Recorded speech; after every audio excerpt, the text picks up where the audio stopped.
Welcome into an afternoon edition of the Ultimate Cavaliers Show. Jason Lloyd, Mikey McNuggets coming at you, Jason. And we have quite a bit to discuss today. It's been a busy few days, an eventful few days in Cavaliers land. I got 3 games coming up the rest of the week. So before we dive into all the action, how you doing, my friend? Oh, snow day today. It's the weakest snow day Avon Lake has ever had. It's pitiful that the kids didn't have school today. My kids called it last night.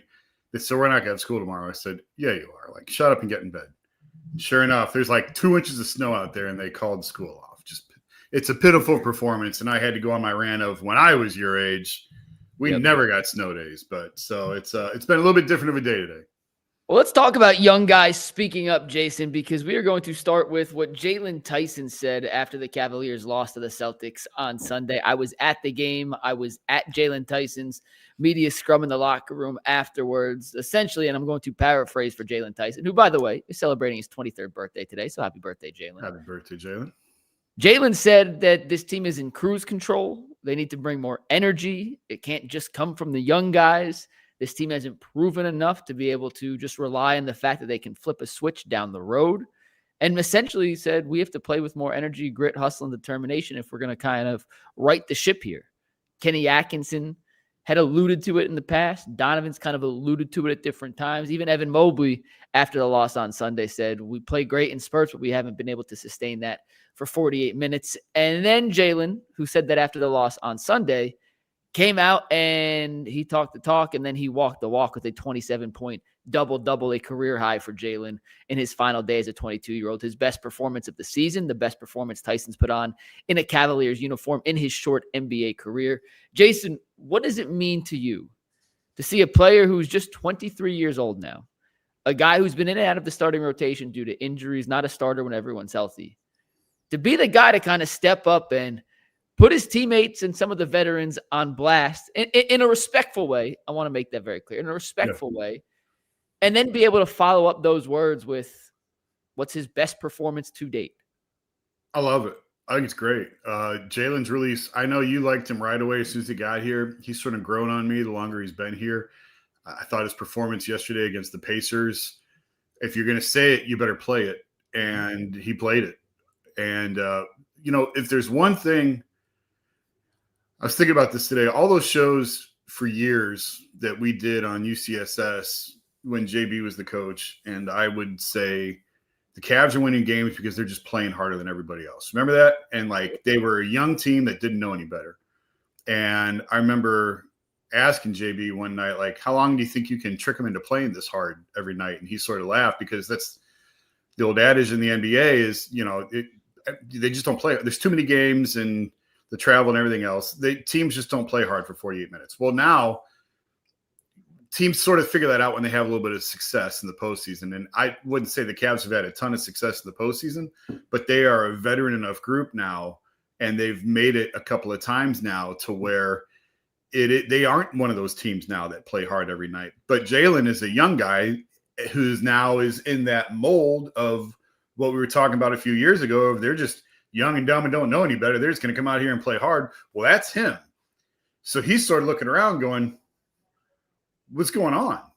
And I think it's great. It's you always – sometimes when you get a group of guys who've been together for a while, and not even NBA, I'm just talking in work and in life, and you need some sort of new young injection into the group, and that's sort of what he's providing. He's really impressed me as a player this year and the opportunities he's gotten. We've talked before about, I think, who he's playing around has helped.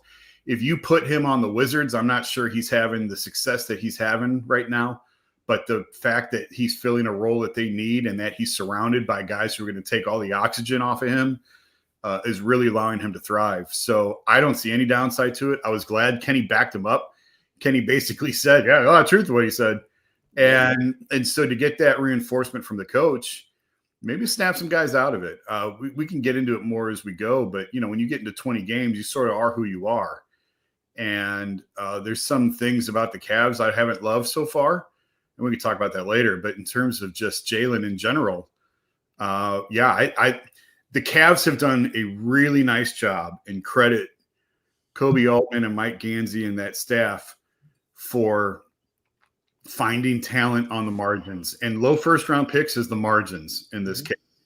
And Proctor, Tyson, Craig Porter, Dean Wade. I know Dean gets beat up a lot, but for where they found him and what they've done with him, he fits in this as well. They've done a really nice job of filling out the second half of the roster, the bottom half of the roster.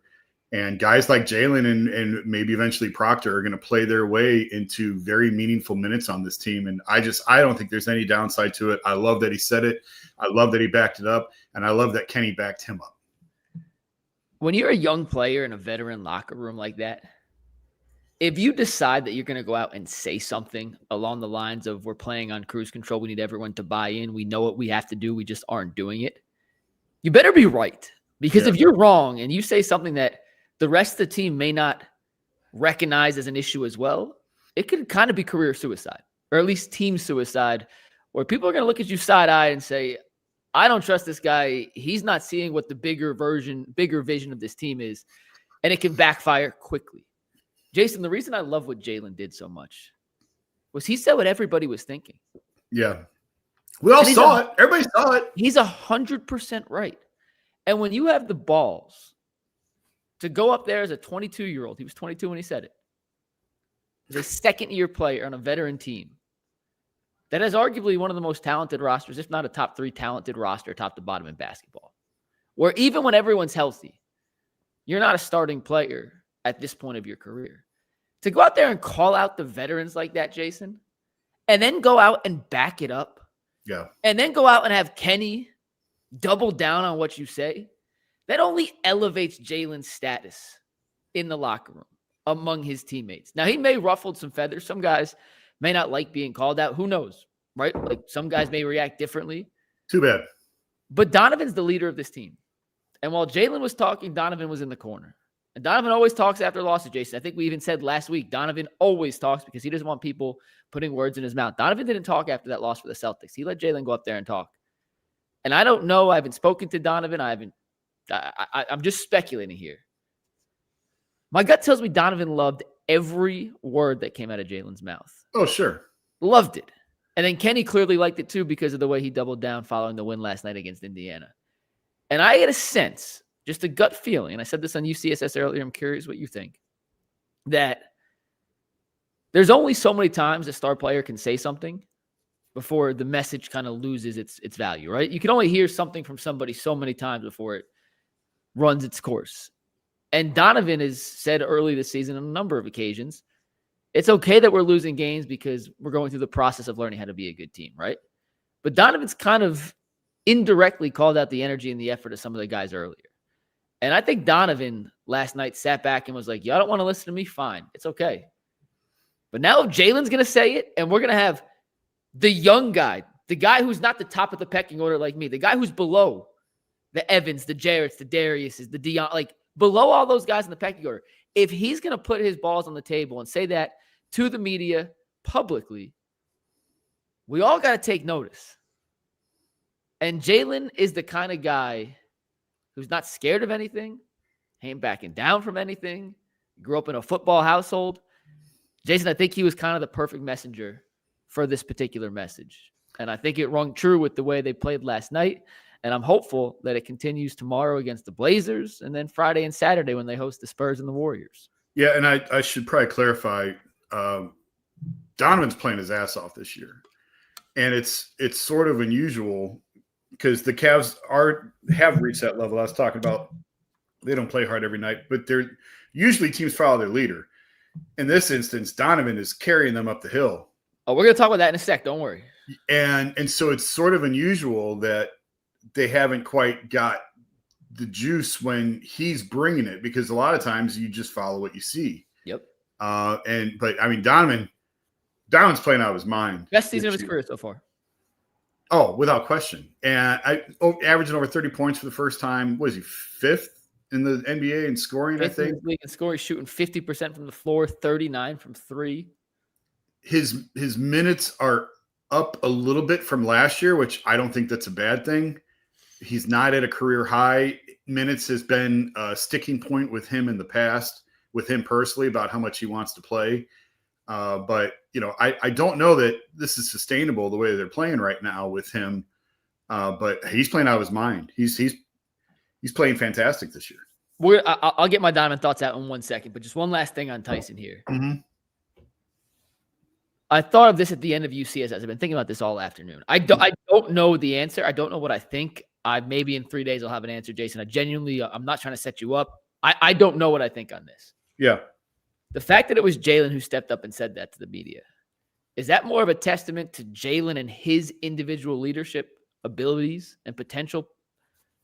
Or is it more of a, why the hell didn't someone else, not Donovan, but one of the other big guys on the team, not say this? Like, why is that coming from Jaylen? And I don't know the answer. I tend to lean towards Jaylen, just kind of built like that. 3-year college player, played at 3 different schools, been under a bunch of different coaches, comes from a family of athletes. His dad's a coach. Like, I tend to lean more.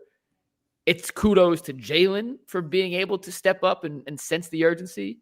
But I also think you could look at it on the flip side, Jason, and say, why isn't that message coming from anyone else in the starting lineup not named Donovan Mitchell? I that's the way I would go. I mean, kudos to Jaylen for being the guy, but I would actually go the other way. And it's like, Evan, everyone's saying you're the guy, or you're supposed to be the guy. Why aren't – and I know that's just not his style. Like, he didn't hardly say anything ever. But this is part of that, is holding guys accountable. And this is part of the growth and the leadership. I mean, you're a max player now. You're a max player with the Defensive Player of the Year kicker on it. And so it really should be falling on him more than – I mean, Darius has been in and out of the lineup. Jarrett has been in and out of the lineup. Particularly in fourth quarters, it's astonishing. Well, he hasn't played the last 2 games either with the finger. So right, he's missed the last couple games, but just in general, that's not Jarrett's style. And Darius has been in and out of the lineup. So really, if you ask me, it should be coming from Evan. But I mean, again, that's not who he is, and clearly that is who Jaylen is. And you mentioned, like, he was at so many different schools, and I just remember when they took him, how he had to wear so many different hats at Cal because the team just wasn't very good around him. And so he had to do a little bit of everything. And I think that really sort of prepped him for the NBA and for what he's doing here. All right, Jason, let's pivot. Talk a little Donovan Mitchell. He's been incredible. Today's Ultimate Cavalier Show brought to you by FanDuel, America's #1 sportsbook. FanDuel is doing same-game parlays, live bets, you name it. You can find it on FanDuel. Player props, over-unders, game spreads, team totals. Once again, you think you can bet on it, FanDuel's got a place and a wager for you. So head over to FanDuel.com/UCSS to sign up today. All right, Jason, you mentioned Donovan Mitchell, and I don't know if you heard Kenny's comments after the game yesterday, but he said for the first time in his NBA coaching career, and Kenny's been a coach for quite a long time, he texted a player before the game and said, "Hey, I need a big one from you." He said, "Don, I need 40." And Don delivered with 43, which is an incredible feat for a team that was coming on the second night of a back-to-back and just lost to Boston the night before. Don delivered, as you mentioned earlier. He is having his most efficient, his best scoring. We'll see the leadership parts of it if it comes to fruition later in the year. But so far, he has been absolutely everything the Cavs could have asked for from their superstar. But my question to you is, they're 20-something. Was it 20? They're 13-9 now. Mm-hmm. So they're 22 games into the season. 22, yep. Are they relying too much Yes. on Donovan Mitchell right now? Yes, of course. And,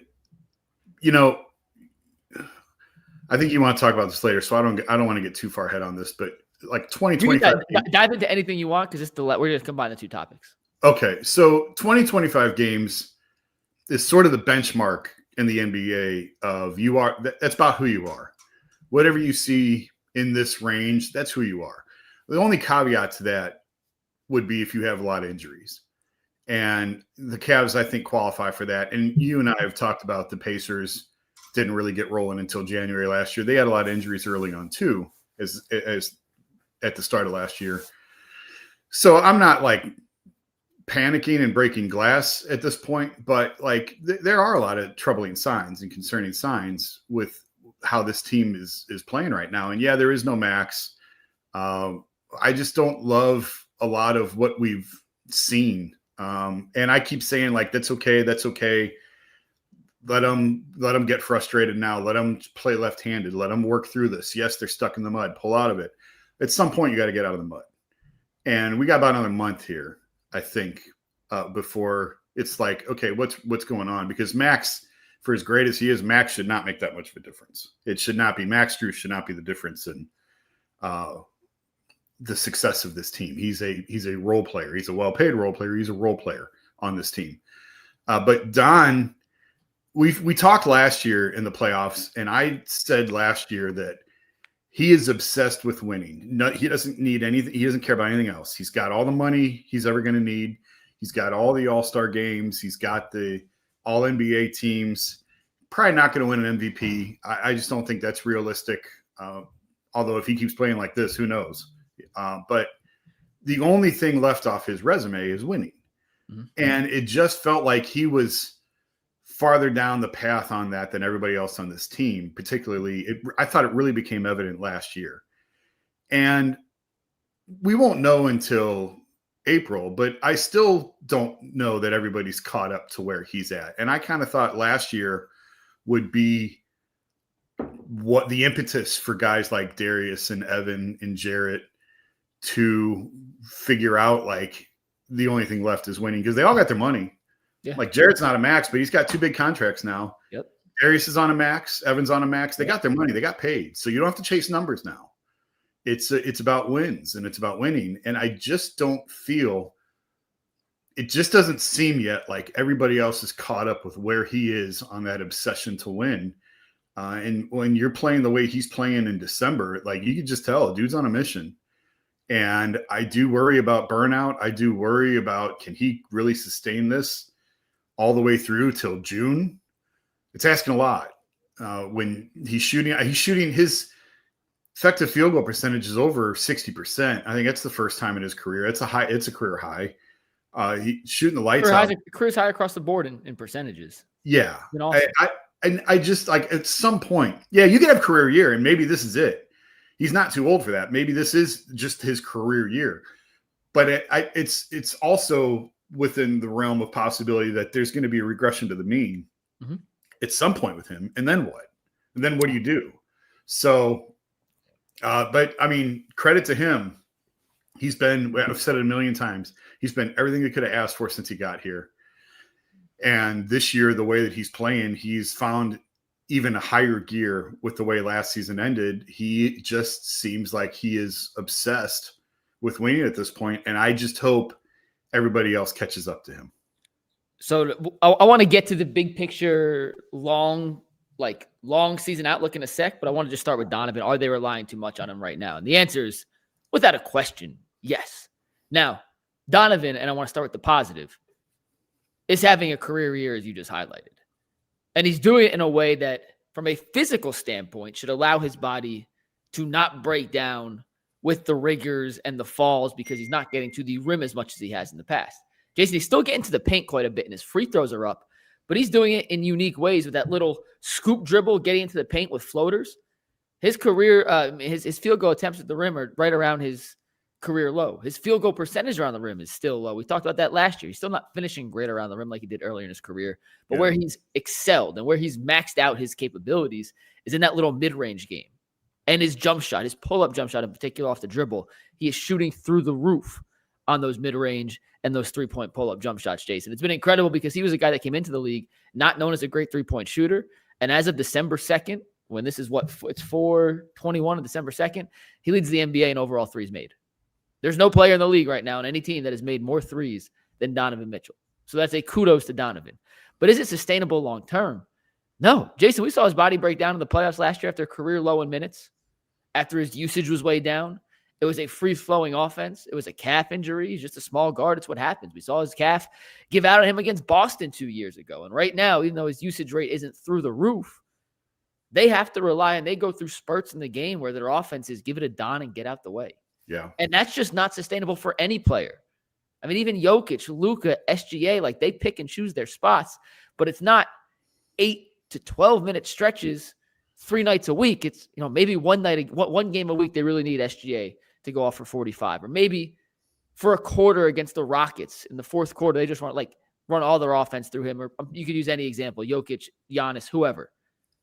It's not sustainable long-term, and especially in the playoffs, those heliocentric offenses, Jason, it's really, really, really hard to win if you don't have other guys contributing. And you go back to the Thunder, who got knocked out of the playoffs early 2 years ago when they had SGA and nobody else who could score.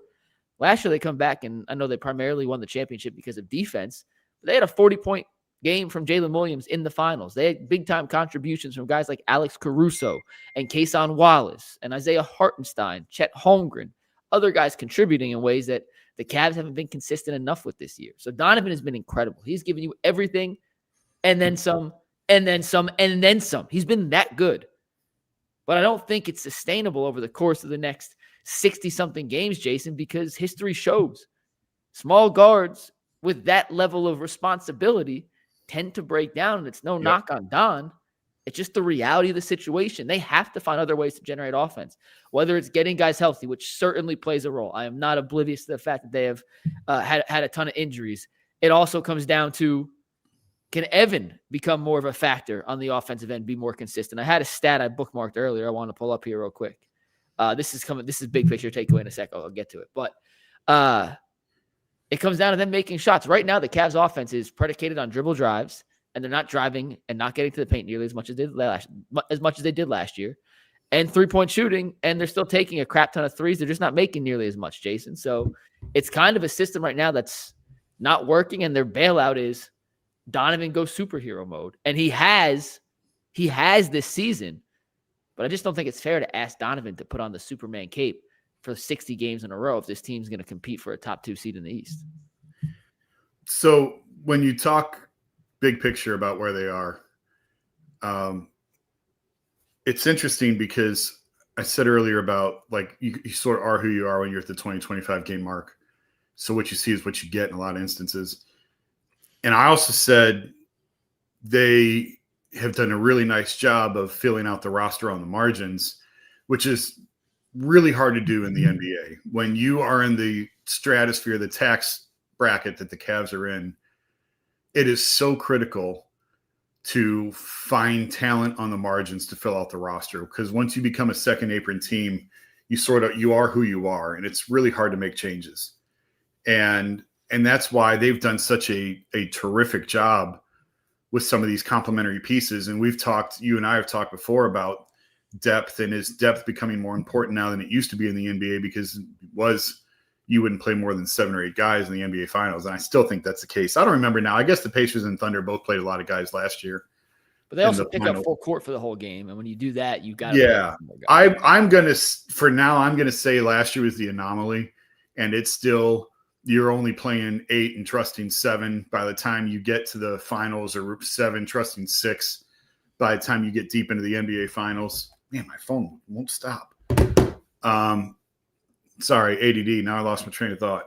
But the question that really with this team, to me, it's not the bottom of the roster, it's the top. Yeah. And the guys that they've paid at the top, did they get that right?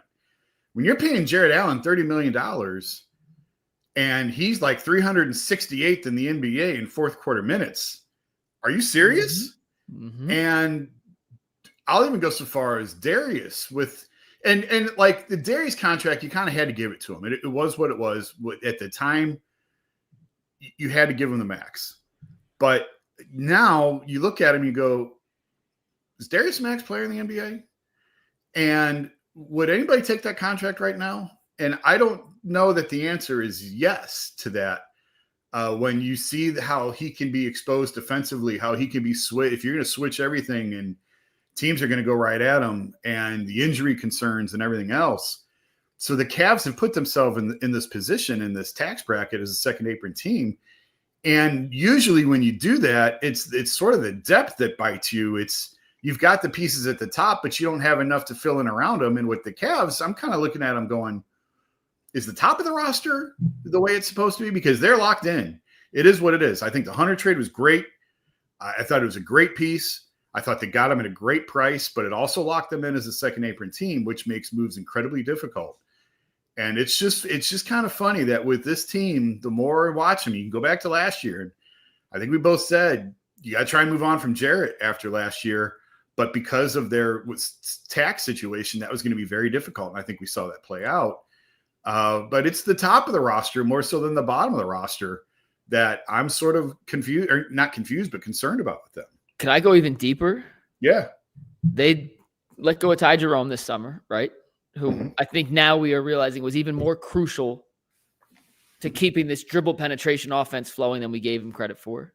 And I had my concerns when they lost him and they signed Sam Merrill instead. And Sam's been awesome. Sam has not been the issue this year. But when they lost him, like, where's that scoring on the second unit coming from? Yeah. And they bring in Lonzo Ball. And Jason, I was as big of a fan of the Lonzo Ball signing as anybody. I thought that was an incredible trade, not just from a financial standpoint, but from the fit of what Lonzo Ball brings to the court. But he just hasn't been good this year. Like, he cannot buy a jump shot. Like, not at all. And I want to give Mike Zavagno, Z-A-V-A-G-N-O, Mike Zavagno, a hat tip on the stat, but he had a terrific stat that the Cavs' offensive rating with Craig Porter Jr., Darius, and Donovan this year is 123. With Lonzo, Darius, and Donovan, it's 103. Craig Porter Jr. is averaging 9.5 drives per 40 minutes this season. Cavs are scoring on 51% of his drives.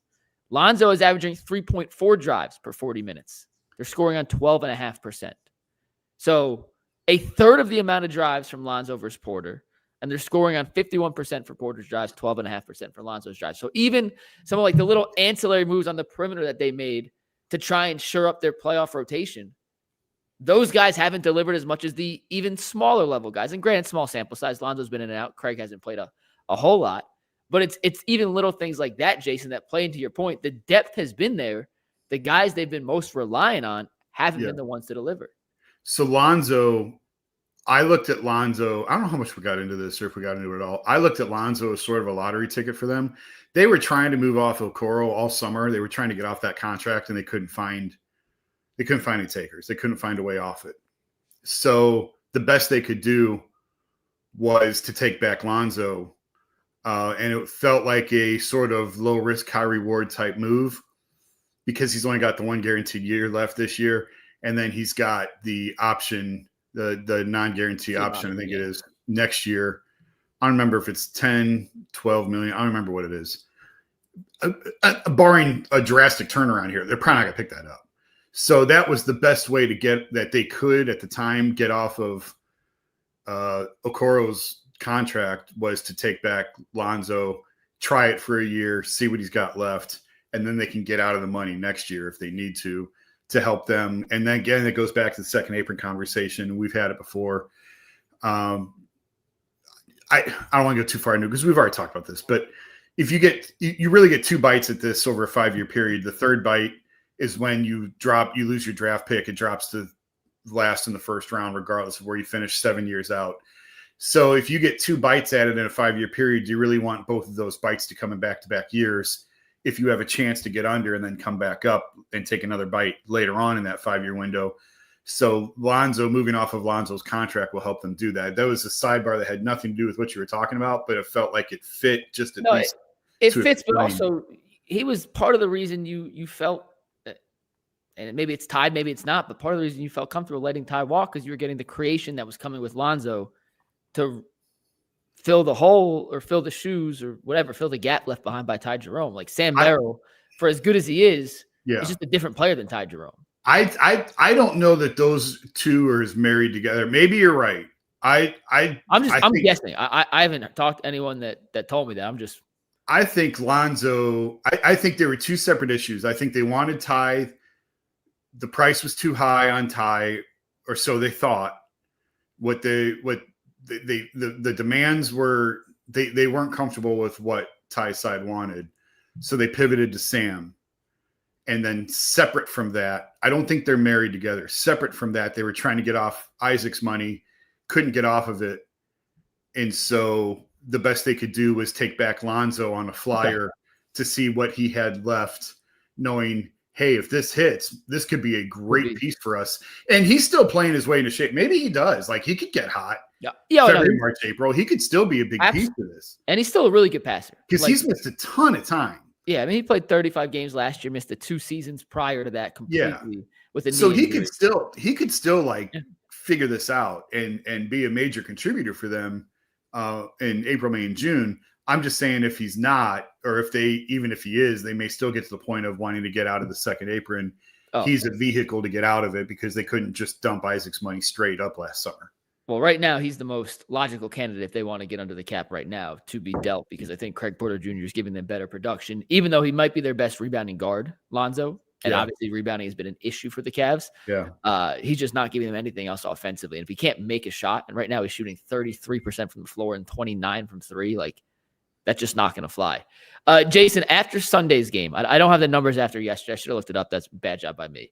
The Cavs were 13th offensively in the league, 9th defensively, 14th in net rating, and they had the 12th best record. That is the pure scorecard in the most basic form of a team that's going to make the first round of the playoffs and would be happy winning one playoff series, which has been what they've done the last 2 years.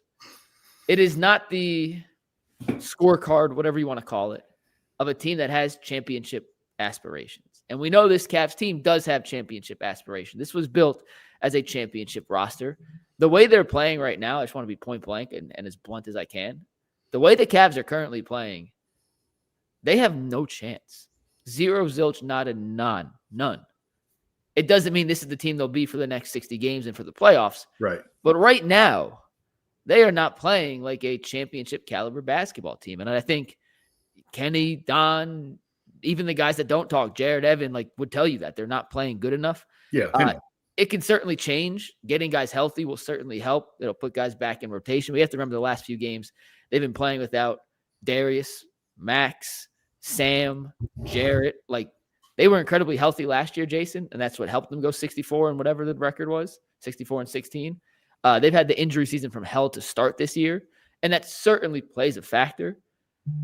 But I think, and key word here is think, that some of the things that the Cavs have tried to implement early on, whether it be the new defensive philosophy, whether it be finding new ways to get Evan involved from a creation standpoint, like we're at the point where now you kind of have to figure out what you like and what you don't like from this trial and error period of the first 20 games and start hammering down on what you do well.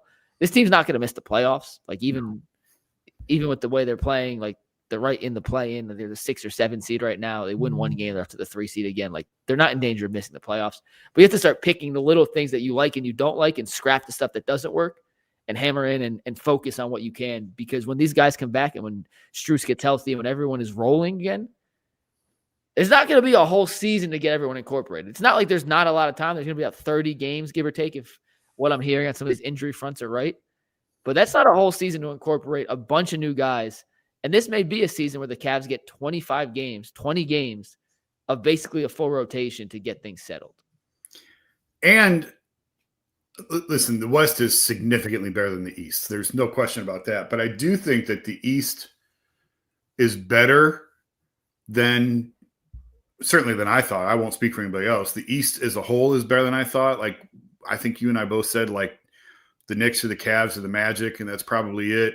I'm higher on Atlanta than others. Detroit's been awesome. Astounding. I keep waiting for them to come back to the pack a little bit.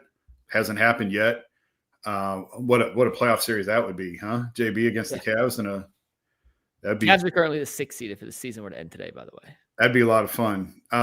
Miami is better than I thought. I don't know that they're a championship caliber team, but I don't know. They're Miami. You can't ever count them out. So I don't think Toronto's that good. I know their record is. I'm still not a It's believer a bad in matchup them. for Clearly. It's a bad matchup for Cleveland. Like Clearly.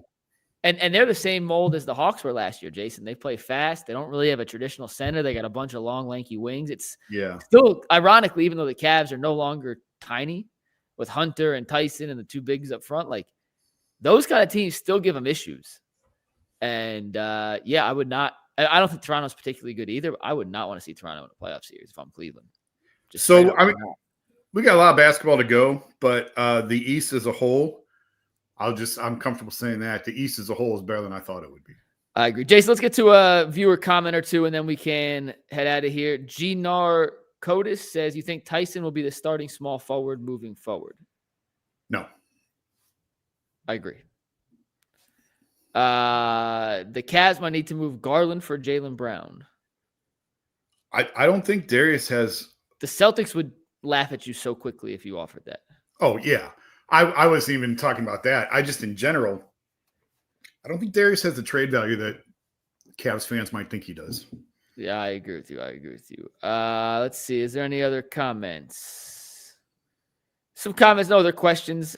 Jason, they got 3 home games the rest of this week, then they're off for a week. Give me a quick prediction. Cavs record against Portland. We got Blazers, Warriors, San Antonio with no Wemby, and Golden State with no Steph. 2 or 3. I think they get 2 or 3 at home. I am so upset. This is just a selfish thing. Wemby's the one player I haven't seen up close and personal that I'm dying, like literally dying to watch play. And this is the second year in a row that San Antonio is going to come to Cleveland and Wemby is not going to be in uniform. And I am legitimately upset at the fact that back-to-back years we are going to get a chance, or we are going to miss a chance to see Victor Wembanyama. He's still the one unicorn that I need to see in person. Have you had a chance yet, Jason, to see him in person? Yes. His rookie year, I guess. Summer League, I feel like. Summer League. I think I saw him. He played his rookie year Summer League, didn't he? Yeah. Yeah, I saw him in Vegas. I know I saw him in Vegas at Summer League. And I don't remember if I've seen him in a real game. I don't remember. I guess not, unless maybe it was his rookie year. I don't remember, but I know I saw him in Vegas. He did come here and play here his rookie year. I was not a full-time credential media member yet, so I was not there. He's been. I saw him in Vegas. The one guy I've been dying to see. I haven't seen him yet. It's killing me, and I am devastated that he will not be here this week. And if you're a Cavs fan, you got Wemby and Steph in back-to-back games that won't be here due to real injuries. Like legit, This is not just rest load management. This is real injuries. I'm afraid with Wemby, this is going to be a recurring theme just because of his size and the way he's built. Then Adam Silver scheduled the Cavs to host the Spurs on opening night, so we guaranteed to see him. Like, please help me out. So I hope I'm wrong. I worry about with his frame and the way he's built. I just think this could be a recurring thing throughout his career. I agree. All right, Jason, that's going to wrap it up for this edition of the Ultimate Cavaliers Show. We are back tomorrow on UCSS, 11 a.m. to 1 p.m. Do a little preview of the Cavs-Blazers game with the crew, and then we'll obviously react to it on Thursday when we're back after we find out the results of the Cavs versus Blazers game. For Jason Lloyd, I'm Mikey McNuggets. We will see you next time on the Ultimate Cavaliers Show. We appreciate y'all for listening. Have a good one, and go Cavs. Peace.